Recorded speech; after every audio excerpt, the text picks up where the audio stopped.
पवित्र शास्त्र की पुस्तक दानियल उसका 12 अध्याय पद 1 से 13 में परमेश्वर की भविष्य की योजना, संकट के समय उसकी सुरक्षा, मृतकों के पुनरुत्थान और अंतिम न्याय के विषय में एक महत्वपूर्ण संदेश देता है। यह अध्याय विशेष रूप से विश्वासियों को कठिन समय में धीरज और आशा रखने के लिए प्रोत्साहित करता है। उस समय ऐसा बड़ा संकट होगा जैसा पहले कभी नहीं हुआ, फिर भी परमेश्वर के लोगों के लिए आशा है।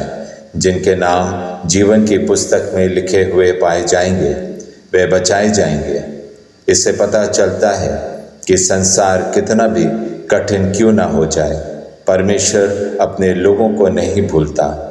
बहुत से लोग जो मिट्टी में सोए हैं जाग उठेंगे, कुछ अनंत जीवन के लिए और कुछ लज्जा तथा अनंत तिरस्कार के लिए। जो बुद्धिमान हैं और दूसरों को धार्मिकता की ओर ले जाते हैं, वे आकाश के प्रकाश के समान चमकेंगे।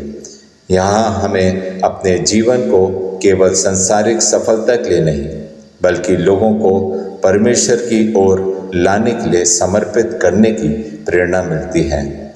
दानियल को इस भविष्यवाणी को अंत समय तक सुरक्षित रखने के लिए कहा जाता है। कुछ बातें उस समय तक रहस्य बनी रहेंगी। मनुष्य बहुत ज्ञान प्राप्त करेगा और घटनाओं को समझने का प्रयास करेगा, लेकिन परमेश्वर के सभी रहस्य मनुष्य की बुद्धि से पूरी तरह नहीं समझे जा सकते। अंत समय में लोगों की परीक्षा होगी। दुष्ट अपने दुष्ट कामों में लगे रहेंगे, लेकिन बुद्धिमान परमेश्वर की बात समझेंगे। अर्थात कठिन परिस्थितियां मनुष्य के चरित्र को प्रकट करती हैं और विश्वासियों को शुद्ध भी करती हैं। एक निश्चित समय की ओर संकेत किया गया है, लेकिन इन संख्याओं का पूरा अर्थ परमेश्वर की योजना में ही स्पष्ट है। मुख्य संदेश यह है कि धन्य है वह व्यक्ति जो अंत तक धीरज धरता है।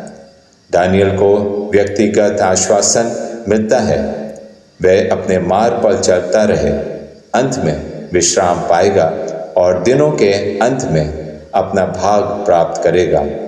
दानियल अध्याय 12 हमें सिखाता है कि अंत चाहे कितना भी कठिन क्यों ना हो, परमेश्वर प्रभुता में है। इसलिए हमें भय में नहीं बल्कि विश्वास, पवित्रता, धीरज और परमेश्वर की प्रतिज्ञाओं की आशा में जीवन बिताना चाहिए। परमेश्वर वचनों के द्वारा आप सबको बरकत और आशीष दे। आमीन।